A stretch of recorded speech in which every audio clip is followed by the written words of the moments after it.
देवेंद्र फडणवीस ने ऐसे समय में अपना पिटारा खोला है जब उद्धव ठाकरे एक तरफ कांग्रेस और दूसरी तरफ कोरोना को लेकर बुरे दौर से गुजर रहे हैं। लेकिन फडणवीस ने जो खुलासा किया वो उद्धव ठाकरे की नींद उड़ाने के लिए काफी है। फडणवीस ने कहा कि शरद पवार ने 2 साल पहले मिलकर गठबंधन सरकार बनाने का ऑफर दिया था। मतलब कि जिस शरद पवार के भरोसे उद्धव ठाकरे की कुर्सी बची है, फडणवीस ने एक झटके में उसे हिलाकर रख दिया। फडणवीस ने कहा कि एनसीपी 2 साल पहले बीजेपी के साथ हाथ मिलाना चाहती थी। जब मैं मुख्यमंत्री था, फडणवीस ने दावा किया कि एनसीपी 2 साल पहले ही बीजेपी के साथ आना चाहती थी। इस सिलसिले में बैठकें भी हो चुकी थीं। फडणवीस ने हालांकि ये भी कहा कि बीजेपी के वरिष्ठ नेताओं ने साफ कर दिया है कि शिवसेना की रजामंदी के बिना ऐसा कदम नहीं उठाया जा सकता। फडणवीस की बात में इसलिए भी दम दिखता है क्योंकि उस दौर में शिवसेना और बीजेपी में जबरदस्त अनबन चल रही थी। ऐसे में एनसीपी को सत्ता में आने का मौका मिल सकता था। वैसे भी महाराष्ट्र की राजनीति में दिग्गज शरद पवार की चालों को समझना आसान नहीं है। फडणवीस का बयान ऐसे वक्त में आया जब महाविकास अघाड़ी में शक्ति संतुलन बिगड़ता दिख रहा है। राहुल गांधी ने कहा था कि सरकार के फैसलों में कांग्रेस की भूमिका नहीं है।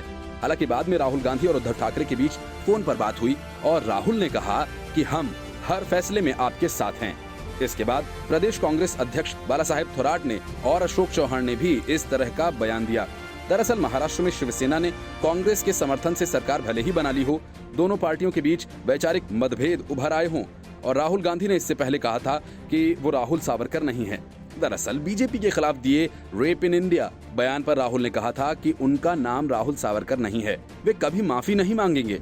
इस पर शिवसेना के सीनियर नेता संजय राउत ने नसीहत दिलाई कि नेहरू गांधी की तरह सावरकर भी देश के गौरव हैं, उनका अपमान नहीं होना चाहिए।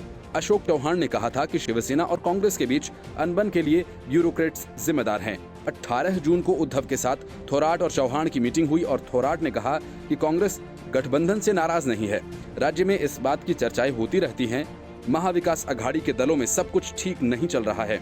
अटकलों का बाजार पिछले महीने ही गर्म होना शुरू हो गया था। जिस रोज एनसीपी नेता शरद पवार ने पहले राज्यपाल भगत सिंह कोश्यारी और फिर सीएम उद्धव ठाकरे से उनके आवास पर मुलाकात की थी।